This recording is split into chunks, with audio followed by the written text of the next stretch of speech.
Caleb Rourke counted the money twice, 3 quarters, 2 nickels, and one folded $20 bill with a grease stain across Andrew Jackson's face.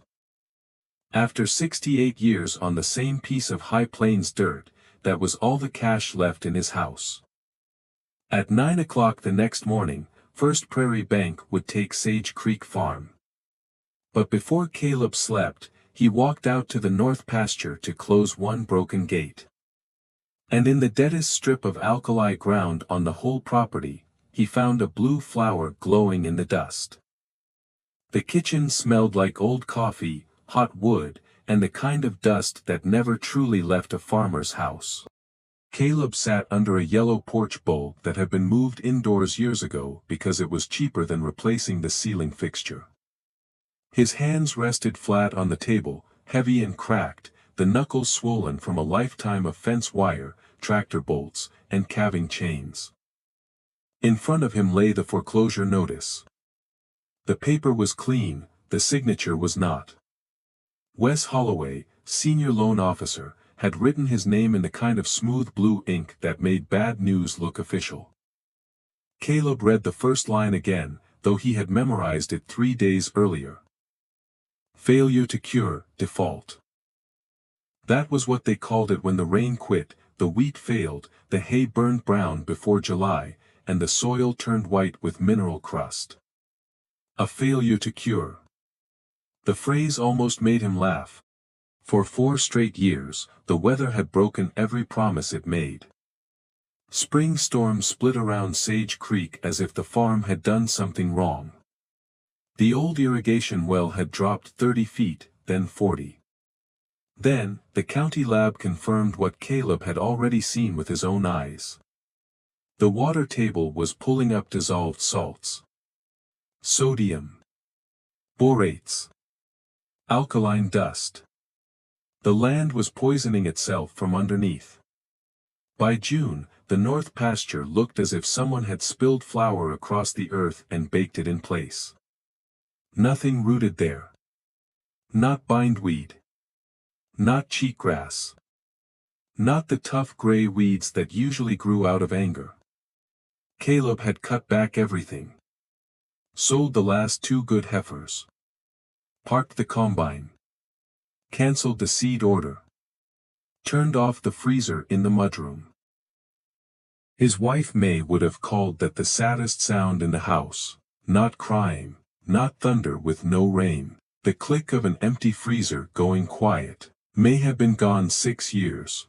Her photograph still sat above the sink, tucked behind a chipped blue mug she had loved because it was ugly and refused to break. She was buried on the rise beyond the north pasture, under a honey locust that had once been tall enough to shade 4 generations of children. Now the tree was dead. Caleb folded the notice, not because he cared about neatness, but because paper had started to offend him. There had been too much paper. Loan paper, tax paper, crop insurance paper, extension reports, lab sheets, warning letters, all of it pretending to understand the dirt. The money on the table did not pretend anything. It simply sat there, honest and useless. $20.85. Caleb stood slowly, joints clicking like dry kindling. He put on his old straw hat, lifted his cane from beside the stove and stepped out through the back door. The night outside was still holding the day's heat. It pressed against his face as if the sky itself had a fever. He crossed the yard past the empty diesel tank, past the rusted grain drill, past the line of fence posts leaning east because that was the direction every hard wind had pushed for 40 years. The moon was thin, the pasture was pale. The soil looked dead enough to bury the world. Caleb walked toward May's tree because he wanted one last word with the only person who would understand why leaving felt less like moving and more like being erased. He was 20 yards from the grave when he saw the color. At first, he thought it was glass. A bottle shard catching moonlight. Then the color moved. Caleb stopped so hard his cane slipped in the dirt. There, in the white alkali crust where no root had held for 2 seasons, stood a single flower. Not a weed. Not a thistle, a flower. It was no taller than his thumb, with 5 thick petals folded like a small blue flame. The edges were silver white.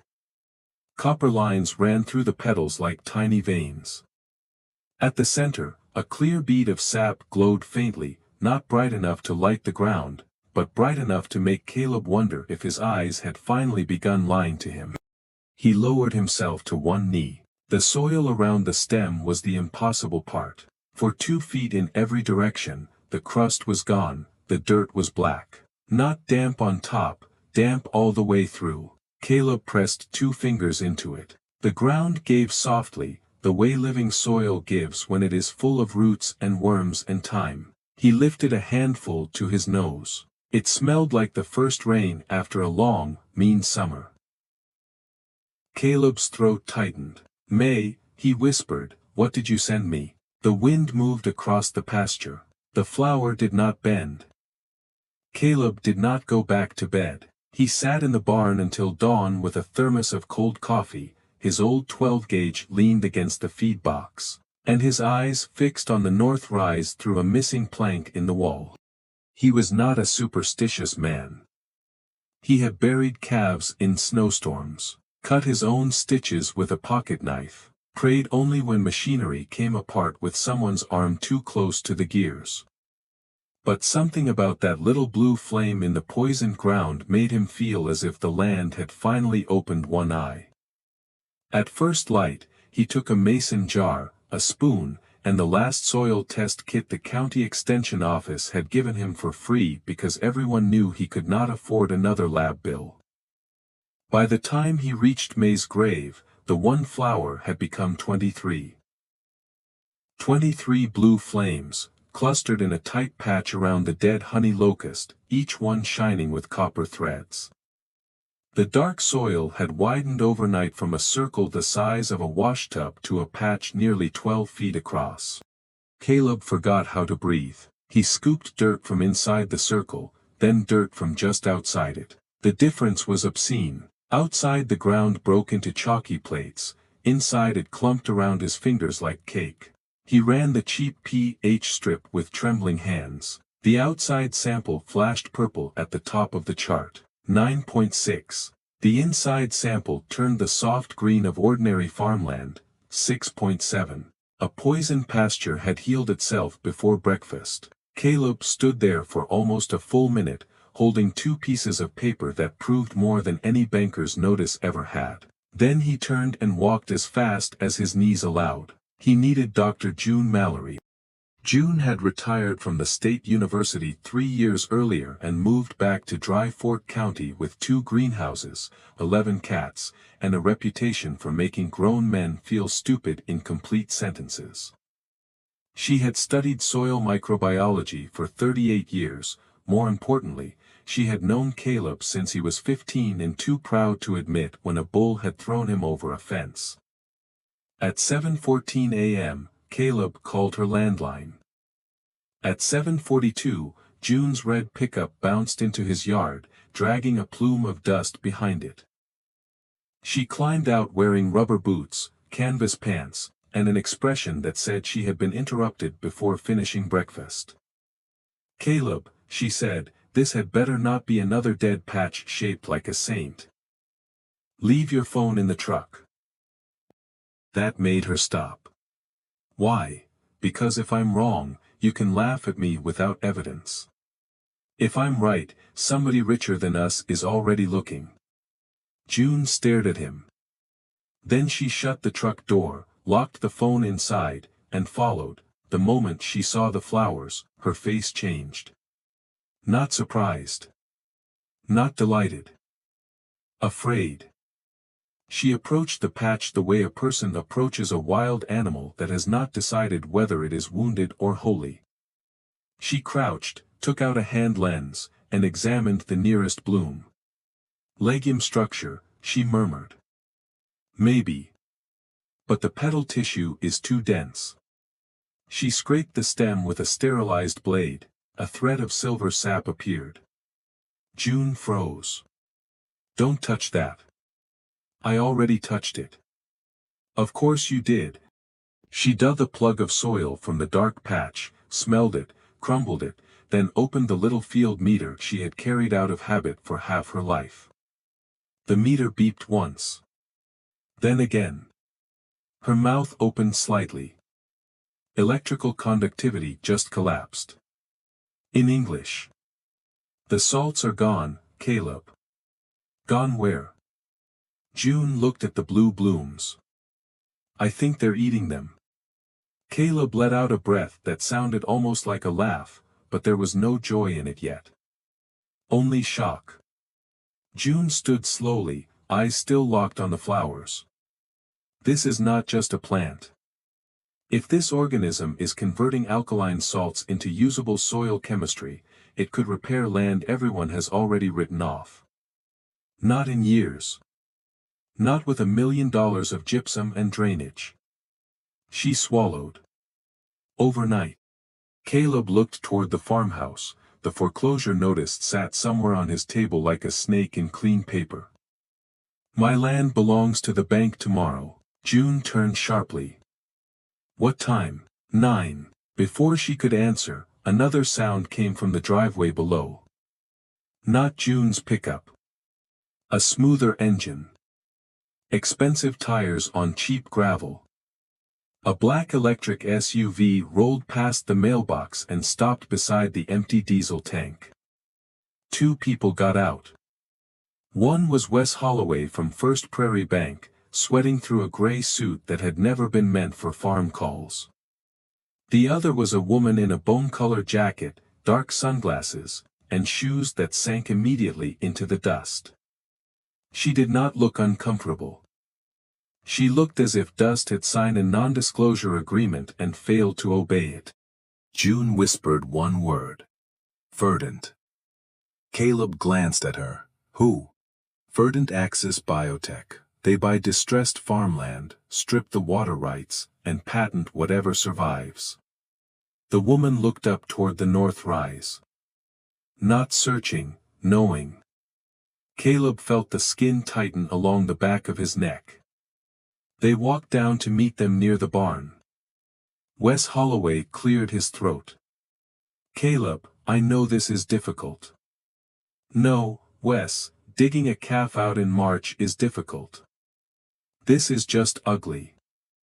The banker flinched. The woman smiled. Mr. Rourke, my name is Dr. Celia Voss, I represent Verdant Axis.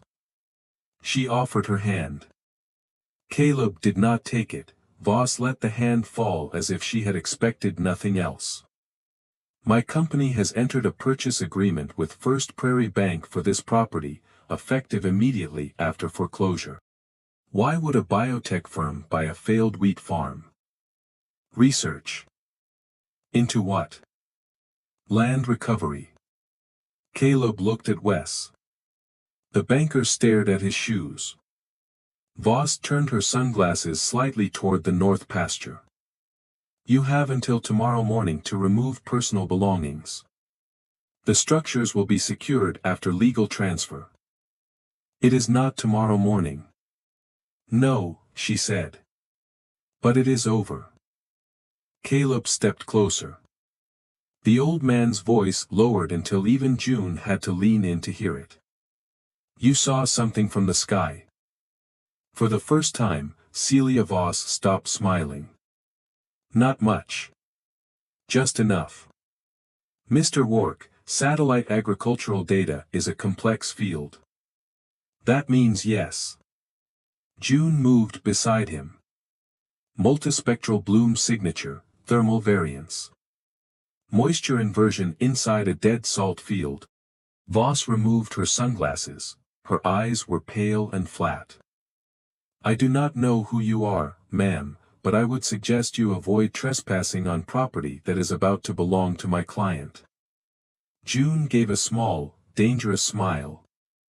I am wonderful at suggestions. I ignore most of them. Wes lifted both hands. Let's keep this civil. Caleb did not look away from Voss. You don't want my farm, you want what grew on it. Voss's voice stayed smooth. Tomorrow, everything rooted in that soil becomes part of the acquired property. Everything. Everything. The words stayed in the air after she left. The SUV rolled out of the yard. Wes gave Caleb one ashamed glance, then followed it down the driveway. For a long moment, nobody spoke. Then June grabbed Caleb by the sleeve. Listen to me carefully, they detected it last night. If Verdant knows the signature, they will not wait for paperwork, they will come before dawn, they will take tissue, root, seed, soil, everything. Once they have a viable sample, they will bury this discovery under patent law until farmers have to pay them to heal dirt God already healed for free. Caleb looked toward May's dead tree. The blue flowers were invisible from the yard, but he could feel them there. Like a heartbeat under frost. What do we do?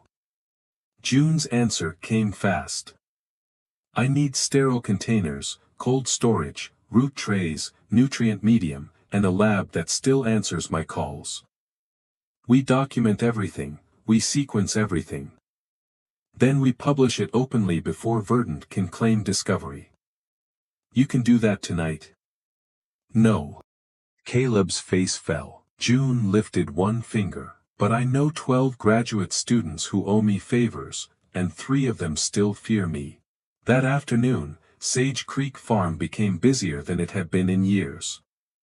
Caleb moved like a man repairing a fence before a storm. He locked the machine shed, dragged a chain across the back lane, called 2 neighbors and said only, if you see lights on my north rise tonight, call Sheriff Danner and don't ask questions. Then he went into the house, opened May's sewing tin, and removed the small gold ring she had stopped wearing after her hand swelled from arthritis. He carried it to her grave and buried it just outside the dark patch, not as payment, as proof he had understood. June returned after sunset with coolers, sterile bags, root boxes, 2 battery lamps, and a young university technician named Amit who looked deeply unhappy to be committing what might become either science history or criminal evidence tampering. Are we stealing? Amit asked. Caleb looked at him. Son, until 9 tomorrow morning, this land is mine, June snapped on gloves. And after 9, science can argue with lawyers from a safe distance. They worked by red light. The flowers had spread again. By full dark, the patch was 28 feet wide. June counted 76 blooms before she stopped counting and began muttering like someone seeing arithmetic turn into scripture. Under the soil, the root system was stranger than the petals. The roots did not run down. They ran outward in pale braided threads, wrapping the poisoned ground as if stitching it closed. Where the threads touched white crust, the crust softened, where it softened, the soil darkened. Amit ran a portable scan, and whispered, "This is active ion exchange." June snapped, "Do not whisper history. Bag it." For 2 hours, they collected samples. Not enough to kill the patch. Enough to prove it existed. Then the dog barked. Caleb's old blue heeler, Ruth, did not bark at coyotes anymore.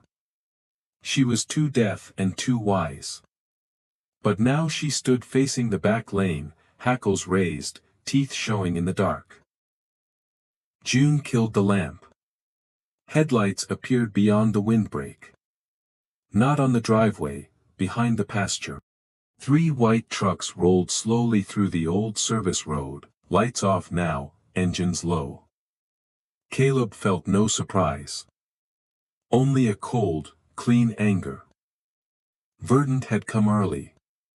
The truck stopped at the base of the north rise. Men and women in dark work coveralls climbed out with headlamps, plastic crates, soil saws, and security badges hanging from their necks as if badges could sanctify theft.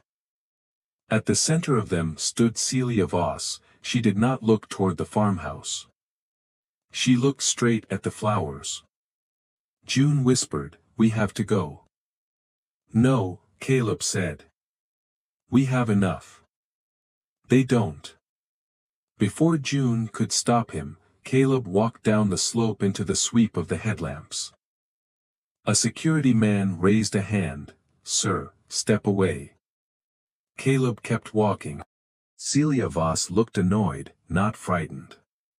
Mr. Rourke, you are interfering with protected research operations. On my land. For a few more hours. That is not nothing. Voss gave a small sigh. Old men often confuse sentiment with law. Caleb stopped 10 feet from her. Behind him, June and Amit moved quietly through the dark with the sealed sample coolers. Caleb needed time. So he gave Voss the one thing people like her always wanted. A conversation where she thought she was winning. You plan to patent it, he said. We plan to steward it. You plan to sell it. We plan to scale it. To farmers who lost land because your investors helped buy the water rights. Voss's expression hardened. Mr. Rourke, the world is changing. Small operators cannot manage climate volatility. Companies like mine can. Caleb looked over his shoulder at the black soil around May's grave. The dirt managed without you. That was when one of the technicians shouted, Dr. Voss, there are cut marks. Samples missing. Voss's calm vanished. She stepped toward Caleb. Where are they? Caleb said nothing. She looked past him and saw June's truck rolling without headlights down the far edge of the pasture. Stop that vehicle. 2 security men started running. Caleb lifted his cane and hooked it through the rusted trip lever of the old cattle gate beside him. It had not worked right in 15 years. Tonight, it worked once. The gate swung wide with a shriek of metal, and 40 panicked yearling calves from the neighbor's leased pasture burst through the opening, startled by the headlamps and the strange trucks. Dust exploded, men shouted, crates fell. Headlamps swung wildly through the dark. The calves were not dangerous if you knew cattle. If you did not, they were 500 pounds of fear on 4 legs. One security man dove behind a truck. Another dropped his radio in the dust. A soil saw skidded down the hill. In the confusion, June's truck disappeared behind the cottonwoods. Voss turned on Caleb with pure fury. You think this helps you? We will own this farm in the morning. Caleb leaned on his cane, breathing hard. Maybe. But you won't own what left in that truck. Voss looked at the broken gate, the scattered crates, the trampled extraction tarps, the old man standing in the dust with no money and nothing left to lose. For the first time, she understood the scale of her mistake. She had treated Caleb Rourke like leftover property. She had not treated him like a farmer. A farmer knows that the most valuable thing in a field is never the fence around it. It is what can grow beyond it. June drove through the night. Amit sat in the passenger seat with a cooler strapped into his lap, both arms around it as if holding a newborn. By midnight, they were inside a basement lab at the land-grant university, not officially open, not officially staffed, and absolutely alive. Machines hummed awake. Freezers unlocked, graduate students arrived with wet hair, hoodies, and the terrified expressions of people summoned by a retired professor who still controlled their recommendation letters in spirit. June was everywhere at once. Root tissue first, preserve the sap separately. Soil matrix in sterile trays. Log every sample. Photograph every container. Omit, if you label one vial, weird blue flower, I will end you academically. By 2:10 a.m., the first genetic scan began. By 3:25, they had confirmed what June feared and hoped. The plant was not a mutation from a known crop. It carried traits close to ancient legumes, saltbush relatives, and something no database could place cleanly. Its root nodules hosted a microbial partner that pulled sodium and boron into crystalline waste pockets, then released nitrogen-rich compounds back into the soil. It did not simply survive alkaline land, it reversed the damage. By 4:40, they had a partial genome. By 5:31, enough. June called Caleb. He answered on the second ring. His voice sounded tired, but steady. Did it live? June closed her eyes. Yes. Can they own it? Not if we publish first. Then publish. At 5:47 a.m., the Clara May Field P went live on 3 open science repositories, 2 international crop resilience networks, and 1 public university server that received so much traffic by sunrise that the IT department thought it was under attack. June named it without asking. Clara Mayensis. Caleb cried when he saw it later, though he would deny that to his grave. SFX, early morning insects, distant engine. At 8:57 a.m., First Prairie Bank returned to Sage Creek Farm.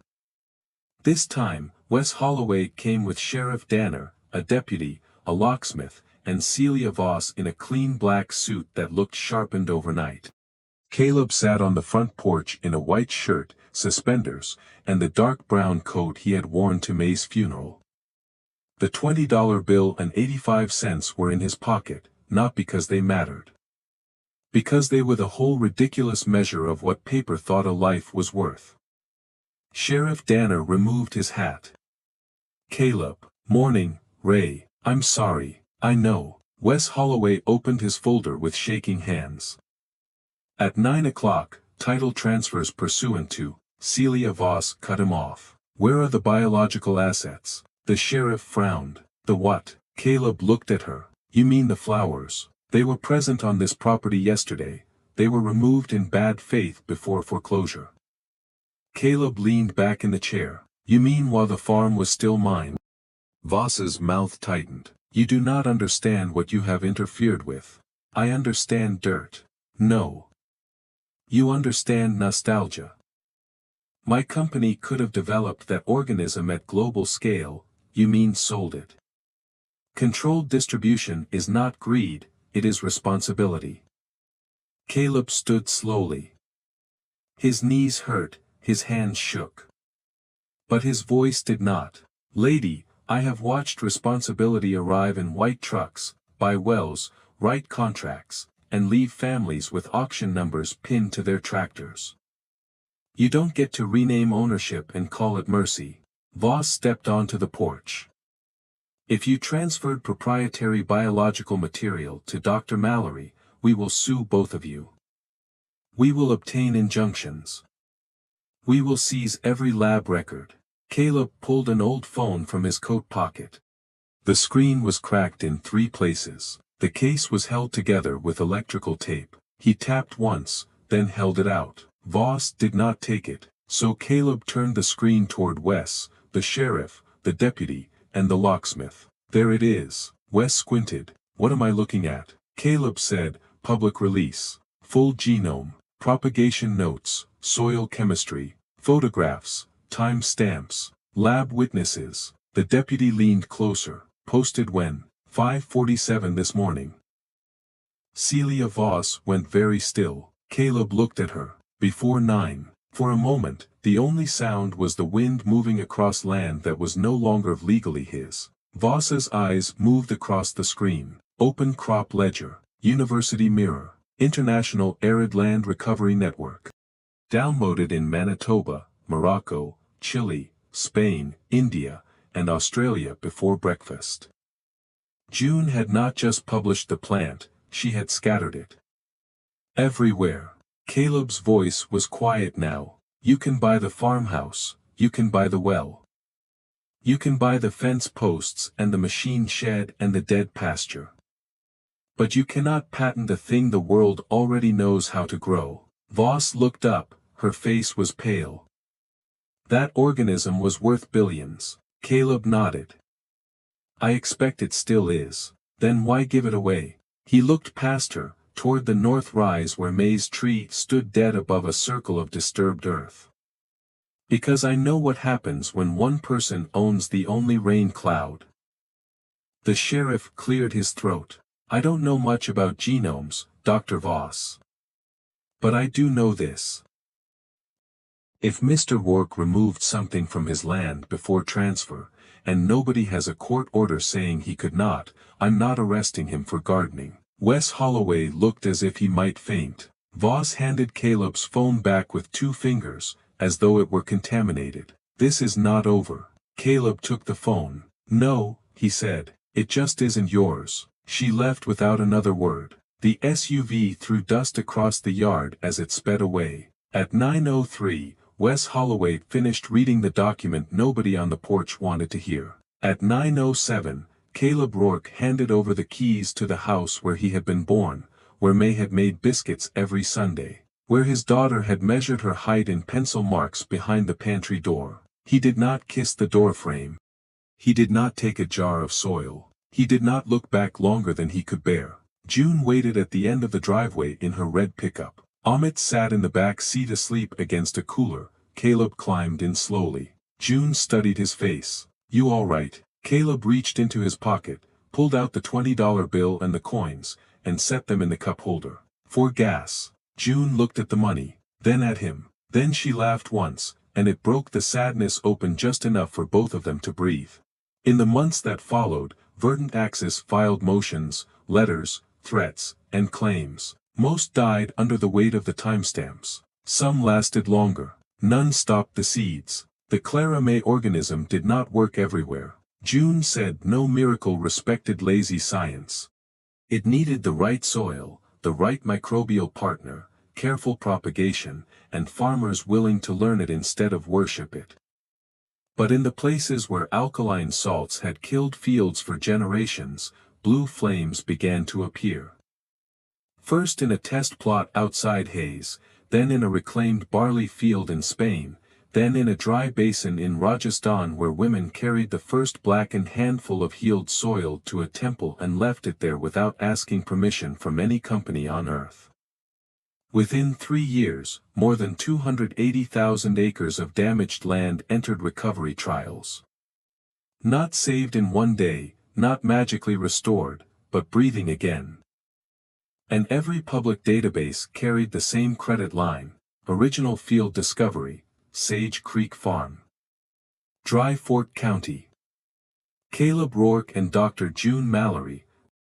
Open release before private acquisition. Caleb never got Sage Creek back. The bank sold the farmhouse, the dead tree, and the machine shed to a holding company that painted the porch white and put a camera on the gate. But every spring, Caleb rode with June to the university test plots. He would stand at the edge of the blue rose, hat in hand, watching those small copper-veined flowers open against soil that had once been given up as dead. Reporters asked him if he regretted losing the farm. Caleb always gave them the same answer: I did lose the farm. Then he would kneel, take a handful of black soil, and let it fall slowly through his fingers. But the farm was never the paper. The deed changed hands. The dirt did not. And somewhere beneath every blue bloom, May's name kept doing what banks, lawyers, and corporations could not. It kept making dead ground live again. A deed can take a farm, it cannot own the earth.